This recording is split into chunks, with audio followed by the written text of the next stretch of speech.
Hátvísi þýðir kurteisi, heiðarleiki og virðing. Fyrir mér er hátvísi bara að bera virðingu fyrir mótherjunum. Þú veist, ekki svindla til að skora mörk.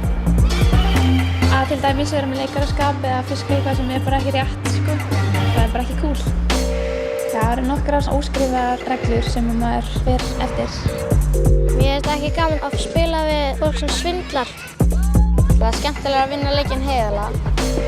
Þegar einhver meiðist, það er ekki hægt að stoppa leikinn, boltinn í leik, þá getur maður sparkað boltinn út af. Það er mjög drengilegt að gera það.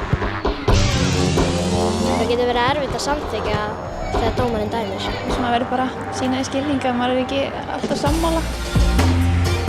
Fárlegt að menn eru með eitthvað virðingarleysi gagnvart dómaranum þegar þú myndir ekki gera hennar laugavegi, skilur. Basically bara sýna sömu virðingu alltaf alveg saman hvað þú ert, sko. Það leikur með flauta rað, þá finnst mér bara að menni að takast í hendur og verða að vinna aftur. Alveg sem okkur gekk á í leiknum. Þó að keppnisskapi kikið stundum inn, að reyna að hemja það einhvern veginn. Sem við höfum gaman að þessu, þetta verður skemmtilegt.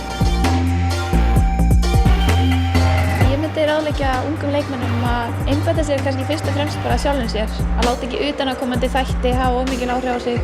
Ég held að manni gangi best þá. Úlfur, hvað er það?